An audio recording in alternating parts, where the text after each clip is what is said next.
Assalamualaikum warahmatullahi wabarakatuh. Halo anak-anak, bagaimana kabar kalian hari ini? Semoga selalu dalam keadaan sehat ya. Walaupun kita dalam keadaan pandemi seperti ini, kita tetap jaga kesehatan dengan selalu olahraga dan makan yang teratur ya. Jaga kesehatan, jaga protokol kesehatan juga. Nah, perkenalkan, nama Bapak Sukron. Bapak adalah mahasiswa PPL dari Universitas Negeri Semarang.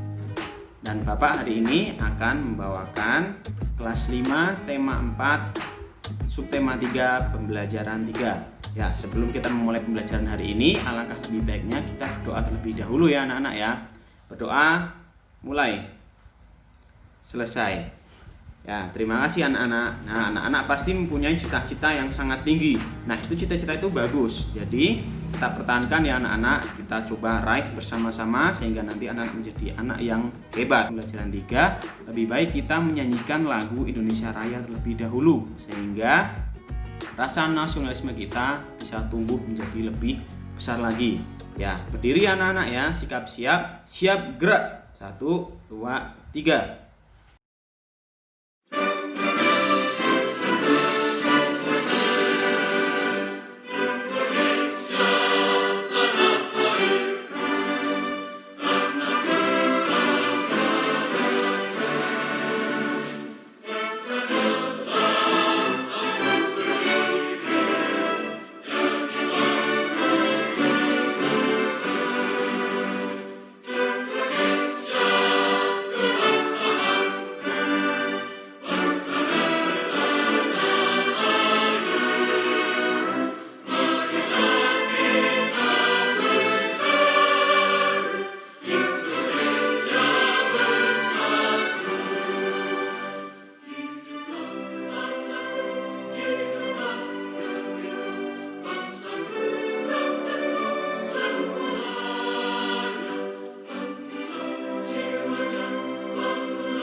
Bagus sekali anak-anak. Nah, hari ini kita akan mempelajari bahasa Indonesia, PPKN dan IPS. Nah, model pembelajaran kita hari ini dengan menggunakan contextual learning ya anak-anak ya. Jadi kita nanti akan mengaitkan hal-hal yang ada di lingkungan anak-anak dengan pembelajaran kita. Nah, tujuan pembelajarannya itu 1. Siswa dapat mematuhi dan melaksanakan ajaran agama yang dianutnya dengan baik. Yang 2, siswa dapat menganalisis isi dan amanat pantun dengan tepat. 3, siswa dapat menampilkan pantun dengan lafal, intonasi, dan ekspresi yang tepat sebagai bentuk ungkapan diri. Nomor 4, siswa dapat mengemukakan akibat yang timbul jika tidak ada tanggung jawab sebagai warga masyarakat dengan tepat. Nomor 5, siswa dapat menemukan informasi mengenai penerapan tanggung jawab sebagai warga masyarakat dengan tepat. Dan yang terakhir, siswa dapat membuat tabel tentang interaksi manusia dalam bidang ekonomi, sosial, dan budaya. Nah, materi apa saja yang akan kita pelajari hari ini anak-anak? Jadi materi yang kita pelajari yaitu 1. Contoh pantun dan isi dan amanatnya ya anak-anak ya. Nah, nomor 2, jenis pantun, gotong royong, dan juga hak, kewajiban, tanggung jawab sebagai warga masyarakat. Nah, sebelum kita memasuki inti pembelajaran hari ini, Bapak mau tanya, anak-anak apakah kalian pernah melihat orang melakukan kerja bakti? Nah, di mana kalian melihatnya? Nah, lalu kegiatan apa yang dilakukan oleh orang-orang itu? Apakah anak-anak ikut membantu? Nah, Jadi pertanyaan Bapak tadi itu berkaitan dengan materi kita hari ini. Nah, yang pertama Bapak akan menjelaskan pantun. Anak-anak kemarin sudah mempelajari tentang pantun ya, tentang ciri-ciri, bagaimana cara membuat pantun juga. Bapak akan mengulas sedikit ya. Pantun merupakan salah satu jenis puisi lama yang masih terkenal sampai sekarang. Nah, ciri-ciri pantun itu satu bait terdiri dari 4 baris. Yang kedua, baris ke-1 dan kedua adalah sampiran, dan baris yang ketiga dan keempat adalah isi. Selanjutnya ciri-ciri yang ketiga, pantun bersajak ABAB. Nah, yang terakhir, satu baris pantun terdiri dari 8 sampai 12 suku kata. Nah, tentunya anak-anak sudah bisa membuat pantun semua ya. Nah, ini Bapak punya contoh pantun, Bapak bacakan ya. Bangun siang di hari Selasa, berangkat sekolah jadi terlambat. Rajinlah untuk berolahraga agar tubuh menjadi sehat. Nah, itu pantun yang Bapak buat ya. Nah, tadi anak-anak sudah mendengarkan dan juga sudah membaca pantun. Coba sekarang siapa yang tahu isi dari pantun tersebut? Di mana dan mana amanatnya? Oke. Nah, ini Bapak jelaskan ya. Nah, isi pantun tersebut pada baris ketiga dan keempat, yaitu rajinlah untuk berolahraga agar tubuh menjadi sehat. Nah, amanatnya mengajak kita semua untuk selalu berolahraga sehingga tubuh kita menjadi sehat. Nah, jenis-jenis pantun itu apa saja setelah kita mempelajari amanatnya? Nah, jenis-jenis pantun itu ada 5. Nah, yang pertama ada pantun nasihat, pantun jenaka, pantun agama, pantun teka-teki, dan pantun berkasih sayang atau berkasih kasihan ya. Nah, ini Bapak sekarang punya tugas ke-1 untuk anak-anak. Nanti anak-anak screenshot, lalu nanti dikerjakan di buku tulis, lalu difoto, dikirim ke WA group ya.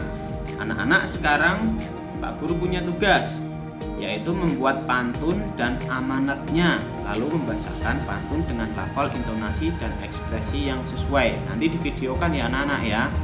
Oke, kita lanjut. Bapak punya pantun lagi.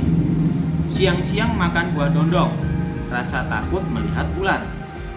Ayo kita bergotong royong agar pekerjaan cepat kelar.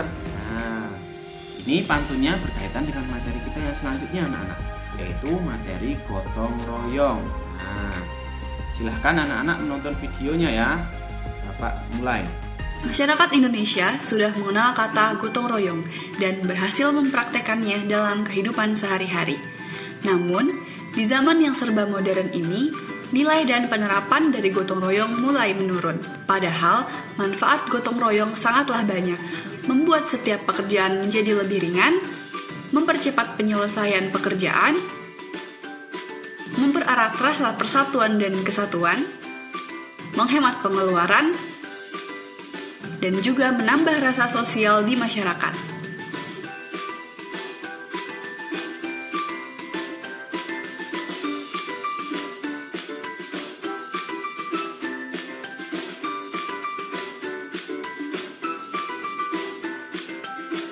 Yuk, junjung tinggi dan tanamkan kembali sifat gotong royong di Indonesia. Indonesia cerdas berkarakter. Ya, bagaimana anak-anak videonya? Sangat menarik bukan? Nah, kalau anak-anak masih bingung mengenai video tersebut, anak-anak bisa melanjutkan membaca buku siswa halaman 109 ya anak-anak ya, seperti ini. Nah, ini Bapak juga ada, bisa dibaca di sini. Bapak bacakan manfaatnya ya. Nah, manfaat gotong royong itu ternyata banyak sekali anak-anak. Yang pertama, pekerjaan akan cepat selesai. Kedua, mempererat tali persaudaraan dan kebersamaan sesama warga. Yang ketiga, meningkatkan keamanan lingkungan. Dan sampai 8 ya anak-anak. Nah, ternyata manfaatnya sangat banyak. Jikalau gotong royong ini tidak dilaksanakan, menurut anak-anak, bagaimana keadaan lingkungan di masyarakat? Nah, ini berkaitan dengan tugas kita, tugas anak-anak semua ya, yaitu tugas yang kedua. Anak-anak bisa screenshot juga bagian ini, nanti dituliskan di buku tulis kalian, lalu diisi pertanyaan itu, lalu dikirimkan ke WA group ya. Nah, Bapak lanjut. Selanjutnya, materi interaksi. Nah, interaksi itu apa anak-anak? Nah, anak-anak bisa membaca di buku halaman 112 ya. Nah, interaksi adalah hubungan sosial yang dinamis berkaitan hubungan antara individu dengan individu, kelompok dengan kelompok, atau kelompok dengan individu. Seperti itu ya anak-anak ya. Karena manusia adalah makhluk sosial, maka manusia tidak bisa hidup sendiri, jadi saling membutuhkan. Nah, Bapak mempunyai beberapa contoh interaksi nih anak-anak. Nah, Bapak jelaskan ya. Contoh interaksi di bidang ekonomi, yaitu petani menjual hasil panen. Nah, contoh interaksi di bidang politik, pemilihan kepala desa anak-anak. Contoh interaksi di bidang sosial budaya itu ada menampilkan kesenian dari daerah lain saat pementasan. Nah, contoh interaksi di bidang moral, mengikuti pengajian. Nah, ini tentunya anak-anak mesti banyak yang sudah mengikuti pengajian ya, atau ngaji sore atau ngaji malam bersama Pak Ustadz gitu ya anak-anak ya. Itu bagus, pertahankan anak-anak. Nah, selanjutnya Bapak punya tugas yang ketiga. Nah, tugas yang ketiga itu coba tuliskan bentuk interaksimu dalam kolom berikut. Kolom di sini anak-anak ya, bisa dilihat, itu nanti bisa di screenshot juga. Silahkan anak-anak tulis bentuk interaksi yang pernah anak-anak lakukan dalam kehidupan sehari-hari ya. Nanti difoto, dikirim ke grup. Wah, tidak terasa pembelajaran hari ini sudah mau selesai anak-anak. Nah, ini Bapak punya kesimpulan. Siapa yang mau membacakan kesimpulan ini? Ya anak-anak ya, silahkan dibaca. Nah, sebelum kita mengakhiri pembelajaran hari ini, Bapak punya evaluasi. Tapi sebelum kita melaksanakan evaluasi, mungkin anak-anak ada yang belum paham, bisa silahkan bertanya ya. Nah, Bapak akan mengirimkan link evaluasi di WA group, nanti anak-anak dikerjakan. Ingat, dikerjakan secara mandiri, tidak boleh saling membantu ya. Karena ini untuk mengukur kemampuan anak-anak dalam pembelajaran hari ini. Semoga anak-anak bisa mengerjakannya ya. Nah, nanti setelah dikerjakan, Bapak akan melaksanakan atau memberikan tugas pengayaan ataupun tugas remedial kepada anak-anak. Seperti itu ya anak-anak ya. Nah, sekarang anak-anak bisa menyanyikan lagu Suwe Ora Jamu terlebih dahulu bersama orang tua ya. Oke, yang terakhir nih dari Bapak sebelum menutup pembelajaran hari ini, Bapak punya motivasi. Jalan-jalan ke Makassar, tanya jalan supaya tidak nyasar. Kalau kamu ingin pintar, rajin-rajinlah belajar. Oke, ya begitu ya anak-anak ya pembelajaran hari ini. Semoga bermanfaat. Anak-anakku semua hebat, semuanya pintar, semuanya cerdas. Semoga cita-cita kalian tercapai ya, bisa membanggakan orang tua. Oke, sekian dari Bapak. Mari kita tutup bersama dengan bacaan Alhamdulillah. Alhamdulillahirabbil alamin. Terima kasih. Wassalamualaikum warahmatullahi wabarakatuh.